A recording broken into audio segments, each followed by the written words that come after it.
Hi friends. ఇంకా ఎవరైనా నా ఛానెల్‌ని సబ్స్క్రైబ్ చేసుకోకపోతే వెంటనే సబ్స్క్రైబ్ చేసుకొని లైక్ అండ్ మీ ఫ్రెండ్స్‌కి షేర్ చేయండి. ఒక హారర్ స్టోరీనైతే ఈరోజు చెప్పుకుందాం. ఛానెల్ గ్రోత్‌కి మీ వంతు సహాయంగా షేర్ చేయండి మీ ఫ్రెండ్స్‌కి. అది ఒక అందమైన పల్లెటూరు. పక్షుల కిలకిల గానాలు, కలిసిమెలిసి కష్టం అనకుండా చేసే వ్యవసాయం, ఆప్యాయతతో, అనురాగంతో ఎటువంటి భేదభావాలు లేకుండా నివసించే ప్రజలు. అదే ఊరిలో 9వ తరగతి చదువుతున్న మన రాజు. రాజు ఈ ఊరి నుండి పక్క ఊరికి స్కూల్‌కి వెళ్తూ వస్తూ రాజుకి ఒక మంచి స్నేహితుడు ఉండేవాడు. అతనే శశి. ఇద్దరు ఒక ఫ్రెండ్స్ కంటే ఎక్కువ అన్నదమ్ముల్లా మెలిగేవాళ్ళు. ఒకరి అభిప్రాయాలకు ఒకరు గౌరవం ఇచ్చుకునేవాళ్ళు. అంత చిన్న వయసులోనే వాళ్ళిద్దరి స్నేహాన్ని చూసి ఊళ్ళో వాళ్ళు, వాళ్ళ పేరెంట్సే చాలా ముచ్చట పడేవాళ్ళు. అయితే ఇదిలా ఉండగా రాజుకి ఉన్న చిన్నప్పటి నుంచి ఒకే ఒక కోరిక. ఏంటంటే చిన్నప్పటి నుంచి తన స్కూల్‌కి వస్తూ ఉన్న దారిలోనే ఒక బంగ్లా ఉంటుంది. అదొక దయ్యం బంగ్లా అని, అందులో ఒక దయ్యం ఉంటుందని చాలామంది చాలా రకాలుగా అనేక పుకార్లు దాని మీద ఉన్నాయి. దానిలో ఉన్న నిజమేంటి అనేది తెలుసుకోవడమే ఇతని యొక్క ముఖ్య ఉద్దేశ్యం. తనకి ఆతృత ఎక్కువ రాజుకి ఆ విషయంలో. కానీ అలాంటి ధైర్యాన్ని ఈ ఊళ్ళో ప్రజలెవరు చేసేవాళ్ళు కాదు. ఆ చుట్టుపక్కల ఊర్లలో కూడా దీని గురించి ఒక ప్రచారం అనేది ఉంది. అదొక దయ్యం బంగళ. దాని గురించి తలుచుకోవడం కూడా ఎవరికీ ఇష్టం ఉండదు. తలుచుకున్నా మనకు ఏమైనా ప్రమాదాలు జరుగుతాయని అందరూ దాన్ని దూరం పెట్టేవారు. కానీ రాజుకు అలా కాదు. దాని మీద మక్కువ ఎక్కువ తెలుసుకోవడం. ఒకరోజు రాజు మరియు శశి మాట్లాడుకుంటూ ఉంటారు. అయితే మాటల సందర్భంలో అతను అంటాడు కదా శశితో, "అరే! నీకీ ఊళ్ళో ఉన్న ఒక బంగ్లా గురించి తెలుసా? అదేరా ఆ దయ్యం బంగ్లా అని అందరూ చెప్తుంటారే అది. అక్కడికి వెళ్దామా? అక్కడ ఏదో ఉందో నాకు తెలుసుకోవాలని ఉంది" అన్నప్పుడు శశి అలాగే షాక్ అయిపోయి చూస్తూ ఉంటాడు. "నీకేమైనా పిచ్చి పట్టిందా? అక్కడికి వెళ్ళడం ఏంటి? అదొక దయ్యం బంగ్లా. ప్లీజ్ నువ్వు ఇంకోసారి దాని గురించి నా ముందు మాట్లాడకు" అని తననైతే తిడతాడు. "ఎందుకురా నువ్వు అలా భయపడుతున్నావు? నీకంత ధైర్యం లేదా? నువ్వు నా ఫ్రెండ్ అని చెప్పుకోవడానికి నాకే సిగ్గుగా ఉంది. ఎందుకిలా మాట్లాడుతున్నావు" అని రాజు అంటాడు. అప్పుడు శశి, "అరేయ్! మా అమ్మమ్మ చెప్పిందిరా. ఆ బంగ్లాలోకి ఎవరు వెళ్ళినా తిరిగి రారు. రాత్రి అటువైపు కూడా ఎవ్వరు వెళ్ళకూడదు. అలా వెళ్ళొద్దు అని నాకు కూడా మా అమ్మమ్మ చెప్పింది. సో, అందుకే నేనక్కడికి తెలుసుకోవడానికి గాని, దాన్ని చూడ్డానికి కానీ ఇష్టపడనని" శశి రాజుతో చెప్తాడు. "ఎందుకురా నువ్వింత భయపడుతున్నావు? అసలు దాని గురించి నీకేమైనా తెలుసా?" అని అన్నప్పుడు, "అవునురా! మా అమ్మమ్మ చెప్పింది. అక్కడ ఒక రాణి ఆత్మ ఉంది అంట. బంగ్లాలో ఆమె చాలా అందంగా ఉండేదంట. ఎందుకో తెలీదు కానీ ఆమె హఠాత్తుగా మరణించిందంట.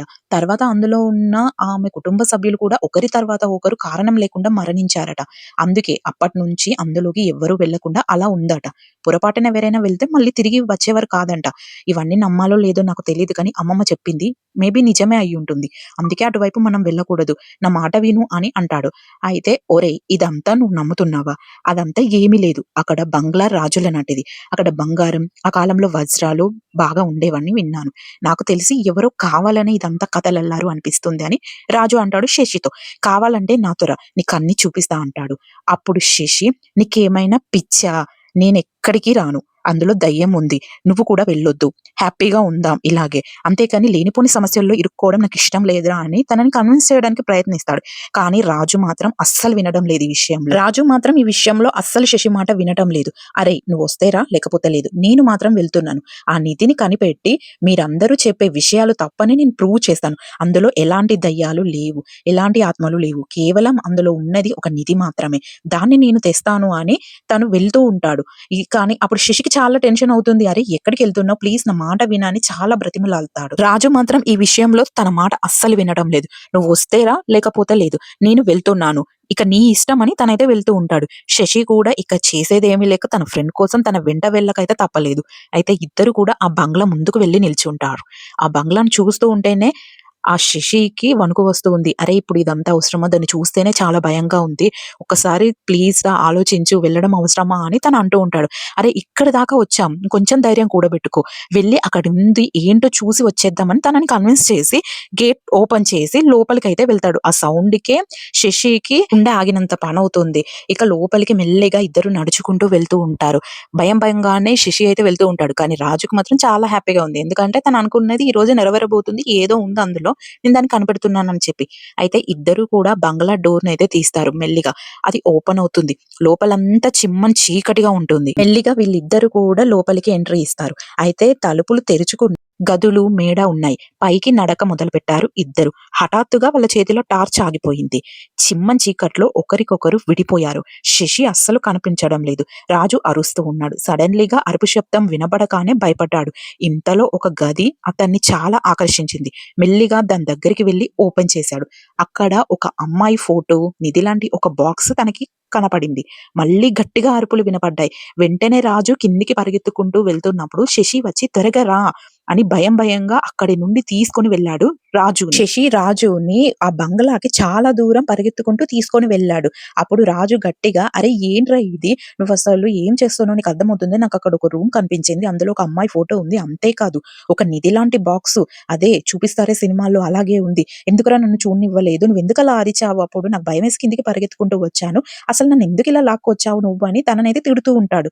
అప్పుడు శశి రాజుతో, రాజు ప్లీజ్, నేను నీకు ఫ్రెండ్ అని అనుకుంటే నువ్వు నా మాట ఫస్ట్ విను ప్లీజ్, ఇందులో నిజంగానే దయ్యాలున్నాయి, నా మాట విను, మనం వెళ్ళిపోదాం, ఇక్కడ నుంచి వద్దు, ఇక దీనంతా ఆపేయి అని తననైతే అంటూ ఉంటాడు. కానీ రాజు అస్సలు వినడం లేదు, తనని తిడుతూనే ఉంటాడు. అయితే ఈ శశి ఒక లాకెట్ తీసి దీని మీద ప్రామిసెస్ చెప్తున్నా, ఇక నువ్వు ఎప్పుడు ఇక్కడికి రాకూడదని తనైతే చెప్తూ ఉంటాడు రాజుకి. ఇక రాజు కూడా చేసేది ఏముండదు, ఎందుకంటే వాళ్ళిద్దరికి ఇష్టమైన లాకెట్, వాళ్ళ స్నేహానికి గుర్తు కాబట్టి తను అలా అనేసరికి ఇక తను కూడా ఏం మాట్లాడకుండా శశి మీద అలిగి అలా ఏం మాట్లాడకుండా వెళ్తూ ఉంటాడు. రాజుని శశి అలాగే చూస్తూ ఉంటాడు. రాజు ఇంటికి వెళ్ళేసరికి వాళ్ళ అమ్మ నాన్న బాధపడుతూ ఉంటారు. ఏమైంది అని తను అడుగుతాడు. వాళ్ళు చాలా బాధపడుతూ చెప్తూ ఉంటారు. సిటీలో బాబాయ్ దగ్గర ఉన్న నానమ్మ చనిపోయింది, మనం వెంటనే వెళ్ళాలి అని చెప్పి రాజుని రాత్రికి రాత్రే ఆ ఊరు నుండి తీసుకొని వెళ్ళిపోతూ ఉంటారు. ఇక వాళ్ళు సిటీలో అయితే అడుగు పెడతారు, కానీ మళ్ళీ పల్లెటూరుకి అయితే వచ్చి ఉండరు. ఎందుకంటే బాబాయి తన నాన్నకి అక్కడే ఒక ఉద్యోగాన్ని చూసి ఉంటాడు, ఎందుకంటే వాళ్ళ అమ్మ చనిపోయింది. ఇక ఉన్న ఒక అన్నయ్య పల్లెటూరులో ఏం చేస్తాడని చెప్పి వాళ్ళను కూడా కన్విన్స్ చేసి ఈ సిటీలోనే ఉండటానికి తనైతే సిద్ధం చేసి ఉంటాడు. అలా అలా 10 ఏళ్ళు గడిచిపోతాయి. రాజు ఇప్పటి వరకు తన ఊరికైతే వచ్చి ఉండడు. అయితే తనకి మాత్రం మెల్లిమెల్లిగా కొన్ని విషయాలే గుర్తుకుంటాయి, అన్నీ మర్చిపోయి ఉంటాడు. కానీ తను మర్చిపోని ఒకే ఒక విషయం ఆ బంగ్లా. తనకి ఎప్పటికైనా ఆ బంగ్లాలో ఏముందో తెలుసుకోవాలన్న ఆతృత మాత్రం అస్సలు చనిపోయి ఉండదు. అదే విషయాన్ని తెలుసుకోవడానికి సమయం కోసం ఎదురు చూస్తూ ఉంటాడు. ఆ సమయం రానే వచ్చింది. ఎందుకంటే రాజు అసలు అదేంటో తెలుసుకోవడానికి తన ఊరికైతే ప్రయాణాన్ని మొదలు పెట్టాడు. ఎందుకంటే తన స్నేహితుడిని కలిసి కూడా 10 సంవత్సరాలు అయింది కదా. రాజు బస్ లో తన ప్రయాణాన్ని అయితే మొదలు పెట్టాడు. ఇలా తలుచుకుంటూ ఉంటాడు, నా ఫ్రెండ్ ని చూసి నేను చాలా సంవత్సరాలు అయింది, కనీసం ఇంతవరకు నేను తను ఎలా ఉన్నాడో కూడా కనుక్కోవడానికి ప్రయత్నించలేదు. ఈ 10 సంవత్సరాల్లో తను నన్ను మర్చిపోయి ఉంటాడేమో అని తను అనుకుంటూ ఉంటాడు. అయినా ఈ సిటీలో బిజీ లైఫ్ వల్ల అసలు ఏవి గుర్తుండదు, ప్రేమాభిమానాలు కూడా మరుగవుతున్నాయి అని తనైతే అనుకుంటూ ఉంటాడు మనసులో. ఊరికి వచ్చేసరికి చీకటి పడింది. పగలంతా సందడిగా ఉండే ప్రదేశం నిశ్శబ్దంగా మారిపోయింది. అయినా కూడా రాజు భయం లేకుండా వస్తూ ఉన్నాడు. ఊరి పొరుమేలలో అదే బంగ్లా దగ్గరికి వచ్చాడు. రాజు ఇక మనసులో, శశి చిన్నప్పుడే నన్ను వద్దన్నాడు, వాడికి నేను కలిసి దీన్ని వెళ్తా అంటే వాడు అస్సలు ఒప్పుకోడు, అందుకే ఇప్పుడే వెళ్తా అని తనొక స్పాట్ నిర్ణయం అయితే తీసుకున్నాడు. ఇక బంగ్లా గేటు దగ్గరికి వెళ్ళాడు. అది కీచు లాంటి భయంకరమైన శబ్దం మళ్ళీ చేస్తూ తెరుచుకుంటుంది. రాజుకు చిన్నప్పుడు శశితో వచ్చిన మెమరీస్ గుర్తుకు వస్తున్నాయి. బంగ్లా తలుపు తీశాడు. అదే రిపీట్, తలుపు దానంతట అదే తెరుచుకుంటుంది. మెల్లిగా తను నడక కొనసాగించాడు, కానీ తెలియని భయం మొదలయ్యింది తనలో.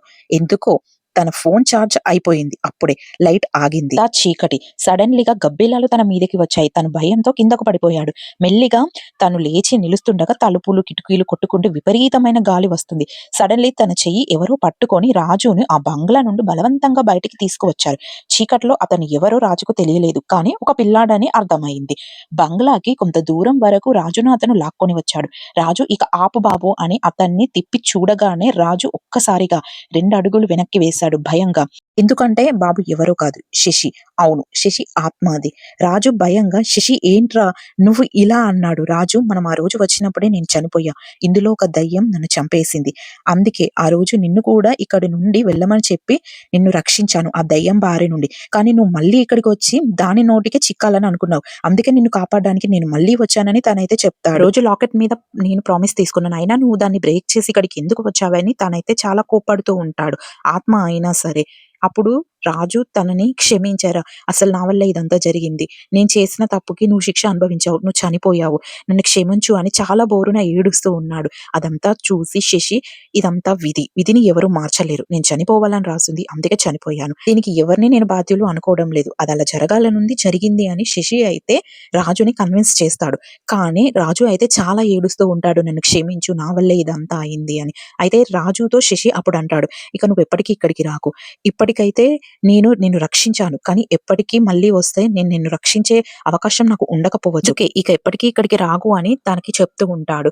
అయితే రాజు చాలా బాధతో అక్కడి నుండి అయితే వెనుతిరిగి వస్తూ ఉంటాడు. కానీ తను ఒక నిర్ణయం తీసుకుంటాడు. ఆ నిర్ణయం ఏంటంటే అసలు ఈ బంగ్లా కథ ఏంటి? తన స్నేహితుడి మరణానికి కారణమైన ఈ బంగ్లా, ఇందులో ఉన్న దయ్యం కథ ఏంటి? అమాయకులను అది ఎందుకు చంపుతుంది? దీన్ని ఎలా ఇక్కడి నుండి వెళ్ళగొట్టాలి అనే ఒక శపథం చేసి అక్కడి నుండి తనైతే వెళ్తూ ఉంటాడు. మళ్ళీ నేను తిరిగి ఖచ్చితంగా వస్తాను అని చెప్పి. ఇక ఆ బంగ్లా కథ ఏంటి అనేది మనం నెక్స్ట్ పార్ట్‌లో చూద్దాం.